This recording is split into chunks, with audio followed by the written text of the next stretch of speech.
অন্ধ অনুসরণ কারো করবেন না। কেন? যখন অন্ধ অনুসরণ করবেন দেখবেন যে তার খারাপটাও ভালো হয়ে যাবে, তখন আপনি বিপদে পড়ে যাবেন। তাই তারা বিখ্যাত আলেমগণ বলছেন যে ইজা সোহাল হাদিস ফা হুয়া মাযহাবি, যখন দেখবেন যে সহি হাদিসটা তোমার সামনে উপস্থিত সেটাই হলো আমার মাযহাব। এই কথা মানতে নারাজ। যে কারো বাবা ভুল হতে পারে, যে কারো, সে মানুষ, আমি এটাই বলছি। আর সহি হাদিস পৌঁছার পরেও যদি আপনি না মানেন তাহলে অপরাধী কে হয়ে যাবে? আপনি হয়ে যাবেন। কেন বলুন তো?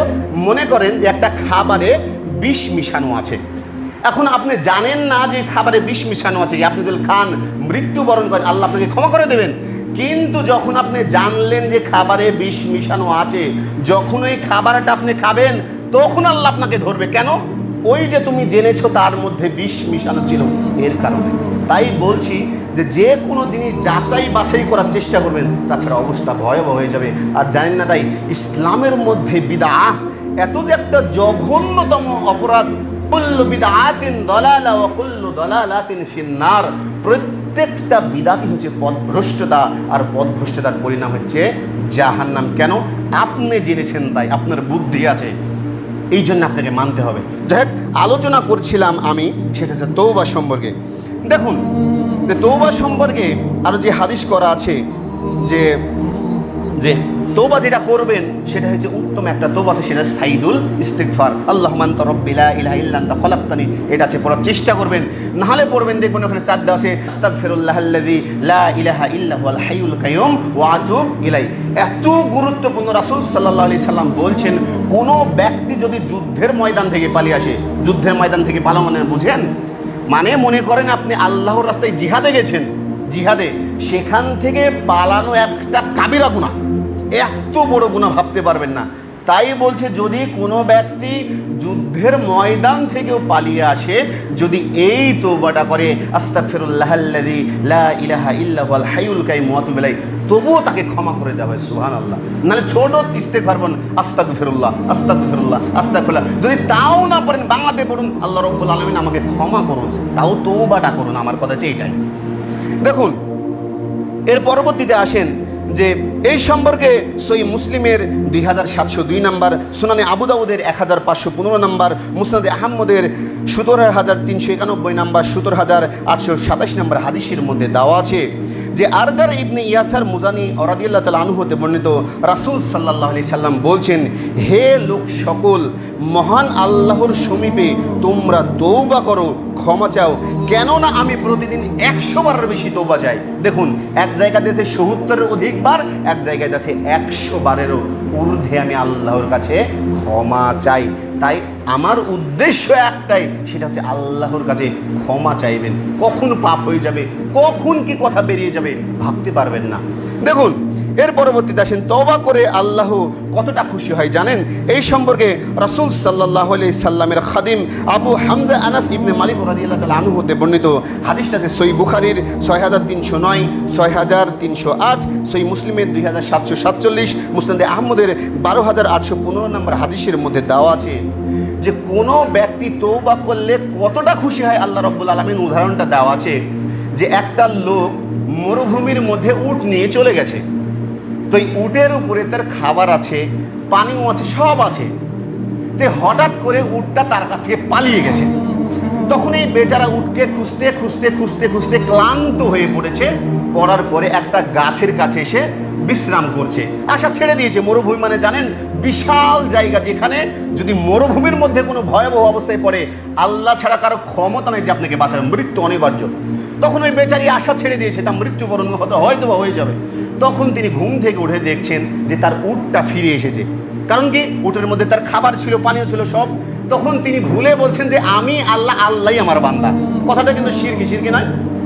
তাই বলছে কোনো ব্যক্তি মরুভূমিতে উট পাওয়ার পরে যতটা না খুশি হয়, কোনো ব্যক্তি যখন পাপ করার পরে আল্লাহর কাছে তওবা করে, আল্লাহ রাব্বুল আলামিন তার চাইতে বেশি খুশি হয়। সুবহানাল্লাহ। এই জন্যে বলছি সর্বদা তওবা করার চেষ্টা করবেন। দেখুন যে এই সম্পর্কে আরও বর্ণনা করা আছে যে আবু নুজাইদ ইমরান ইবনু হুসাইন খুদাইমা রাদিয়াল্লাহু তাআলা আনহু হতে বর্ণিত, হাদিসটা আছে সহিহ মুসলিমের 1696 নম্বর, সহিহ তিরমিজির 1435 নম্বর, সুনানে নাসাইর 1957 নম্বর হাদিসের মধ্যে দেওয়া আছে। এছাড়া সুনানে আবু দাউদের মধ্যে দেওয়া আছে যে হুজাইনা গোত্রের এক নারী জেনা করে ফেলেছে। জানেন তো জেনা করার কত পাপ। তখন যখন জেনা করে ফেলেছে ওই মহিলা ভুল বুঝতে পেরেছে, আসার পর রাসূল পাক সাল্লাল্লাহু আলাইহি সাল্লামের কাছে এসে বলছেন যে ইয়া রাসূলুল্লাহ সাল্লাল্লাহু আলাইহি সাল্লাম, আপনি আমাকে পবিত্র করুন। তখন রাসূল সাল্লাল্লাহু আলাইহি সাল্লাম বলছেন, তুমি বাসায় যাও, ফিরে যাও, আল্লাহর কাছে তওবা চাও, আল্লাহ রাব্বুল আলামিন তোমাকে ক্ষমা করে দেবেন। ওই মহিলা সেই কথা শুনেনি, মনে অন্তরে খটকা দিয়েছে। আবারও এসে বলছে যে রাসূল সাল্লাল্লাহু আলাইহি সাল্লাম, আপনি আমাকে পবিত্র করুন। তখন রাসূল সাল্লাল্লাহু আলাইহি সাল্লাম বলছেন, তুমি বাসায় চলে যাও, আল্লাহর কাছে ক্ষমা চাও, আল্লাহ ক্ষমা করে দেবেন। ওই মহিলা আবারও এসে তিনি আসার পর বলছেন, ইয়া রাসূলুল্লাহ সাল্লাল্লাহু আলাইহি সাল্লাম, আমি জেনা করে ফেলেছি, আমাকে আপনি পবিত্র করুন। তখন রাসূল সাল্লাল্লাহু আলাইহি সাল্লাম, এই যে একটা সাক্ষী যখন হয়ে গেল, ইসলামের দৃষ্টিতে কোনো ব্যক্তি যদি জেনা করে ফেলে, যে কোনো পাপ কাজের যদি সাক্ষী হয়ে থাকে, মানে শাস্তি আপনার জন্য অবধারিত। রাসূল সাল্লাল্লাহু আলাইহি সাল্লাম বুঝতে পেরেছিলেন এই জন্য তুমি ক্ষমা চাও। দেখুন, ক্ষমা চাইতে বললেন, কিন্তু তিনি এসে আবারও বলছেন আমাকে পবিত্র করুন, কিন্তু তার গর্ভে ছিল বাচ্চা। তখন রাসূল সাল্লাল্লাহু আলাইহি সাল্লাম বলছে, তুমি তোমার বাচ্চাকে আগে লালন পালন করো। তারপর যখন এই বাচ্চাকে গর্ভে ধারণ করেছে, বাচ্চা যখন হয়ে গেছে, হওয়ার পরে এসে বলছে, ইয়া রাসূলুল্লাহ সাল্লাল্লাহু আলাইহি সাল্লাম, আপনি আমাকে পবিত্র করুন। তখন বলছে, এই বাচ্চার হক আছে, তাকে দুধ পান করাও। তাকে সময় দেওয়া হলো, দুধ পান যখন করানো হলো, আবারও যখন এসেছে, তারপর রাসূল সাল্লাল্লাহু আলাইহি সাল্লাম বলছেন, এই বাচ্চার দায়িত্ব কে নেবে? তারপর একজন সাহাবীর হাতে দিয়ে বলছেন যে এই মহিলাটাকে কোমর পর্যন্ত পুঁতো পোতার পরে পাথর দ্বারা তাকে রজম করে, মানে হত্যা করো। তারপর তাকে পাথর দ্বারা হত্যা যখন করা হলো, তারপরে যখন জানাজা দেওয়া হবে, রাসূল পাক সাল্লাল্লাহু আলাইহি সাল্লাম ওই জানাজার যখন উপস্থিত হলেন, তখন উমর ইবনে খাত্তাব রাদিয়াল্লাহু তাআলা আনহু রাসূল পাক সাল্লাল্লাহু আলাইহি সাল্লামের জামাটা টেনে ধরেছেন। তখন বলছে, আপনি জানেন না এই মহিলা জিনা কাজ করেছে? তখন বলছে, হে ওমর, একটা মানুষের জীবনের চাইতে, জীবনের বিনিময়ে, প্রাণ বিসর্জনের বিনিময়ে এর চাইতে আর বড় তওবা কোনটা হতে পারে? সুবহানাল্লাহ। যদি এর তওবাকে মদিনার ৭০টা লোকের মধ্যে ভাগ করে দেওয়া হয়, তাহলে এর তওবাটাই বেশি হবে। সুবহানাল্লাহ। দেখছেন একটা মানুষের প্রাণের বিনিময়ে তওবা কতটা গুরুত্বপূর্ণ। তাই বলছে যে যদি ৭০টা মদিনাবাসীর মধ্যে, লোকের মধ্যে ভাগ করে দেওয়া হয়, তবে তার তওবাটা বেশি হবে। কেননা মানুষের জীবনের বিনিময়ে তওবা সবচেয়ে বড় তওবা। দেখুন যে এই সম্পর্কে আরও বর্ণনা করা আছে সহিহ বুখারী, মুসলিম এবং মিশকাত। আপনারা সকলেই হাদিসটা জানেন যে আবু সাঈদ খুদরি রাদিয়াল্লাহু তাআলা আনহু হতে বর্ণিত যে বনি ইসরাইলের একজন লোক প্রায় ৯৯টা মানুষকে হত্যা করে ফেলেছে। তখন তার মনের মধ্যে কি উভোদয় হয়েছে যে আমি তো মৃত্যু বরণ করবো, আল্লাহর কাছে আমাকে যেতে হবে। তিনি ক্ষমার উদ্দেশ্যে রাস্তা দিয়ে বেরিয়ে গেলেন। যাওয়ার পরে এক দরবেশের সাথে বা খ্রিস্টান যাজকের সাথে, খ্রিস্টান ধর্মগুরুর সাথে তার দেখা হয়েছে। দেখা হওয়ার পর তাকে বলছে যে আমি প্রায় ৯৯টা মানুষকে হত্যা করে ফেলেছি, আমার জন্যে কি কোনো ক্ষমা আছে? তখন বলছে, তোমার জন্যে ক্ষমা মানে? তুমি ৯৯টা মানুষকে হত্যা করে ফেলেছো, তোমার জন্য কোনো ক্ষমা নাই। তখন তাকেও হত্যা করে ফেলেছে, প্রায় ১০০টা হত্যা করা হয়ে গেছে। তারপর একজন লোককে গিয়ে বলছে যে আমি প্রায় ১০০টা মানুষকে হত্যা করে ফেলেছি, আমার জন্যে কি তওবার দরজা খোলা আছে? তখন হচ্ছে অবশ্যই আছে। এই যে তুমি দেখছো তোমার এই জনবহুল এলাকায়, এখান থেকে অমুক জায়গায় চলে যাও, একজন ভালো ইমাম আছে, একজন ভালো লোক আছে, তার কাছে গিয়ে তুমি তওবাটা করো। ওই বেচারি তখন করেছে কি, রাস্তা দিয়ে রওনা হয়েছে। হতে হতে হতে হতে এমন সময় আল্লাহ রাব্বুল আলামিন মালাকুল মউতকে বলছে তার জানটা কবজ করে ফেলো।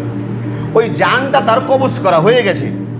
এখন করেছে কি, জাহান্নামের ফেরেশতা এসে বলছে এই লোক সারা জীবন পাপ কাজ করেছে, ভালো কাজ করেনি, এ হচ্ছে আমার প্রাপ্য। আর যে জান্নাতের ফেরেশতা সে এসে বলছে এর তো উদ্দেশ্য ভালো ছিল, কেননা ইন্নামাল আমালু বিন্নিয়াত, প্রত্যেকটা কাজ মানুষের নিয়াতের উপর নির্ভরশীল, ওর নিয়াতটা ভালো ছিল, অবশ্যই সে আমার প্রাপ্য। দুই ফেরেশতার মধ্যে ঝগড়া বেঁধে গেছে। তখন আল্লাহ রাব্বুল আলামিন আরেকজন মালাইকাকে পাঠানোর পরে বলছেন যে কি হয়েছে তোমাদের? তখন বলছে এই ব্যাপার, এই লোক কোনোদিন ভালো কাজ করেনি, যে জাহান্নামের ফেরেশতা, যার কারণে এই হচ্ছে আমার প্রাপ্য। যে ভালো ফেরেশতা সেটা দলিল উপস্থাপনা করছে। তখন বলছে তোমরা জায়গাটা মেপে দেখো তো কোন দিকে বেশি হয়। তখন করেছি, ওই ফেরেশতা মেপে দেখছে যে ওই ভালোর দিকে ১ বিঘত পরিমাণ গেছে। বেচারি বুকের উপর ভর দিয়ে ১ বিঘত পরিমাণ করেছে।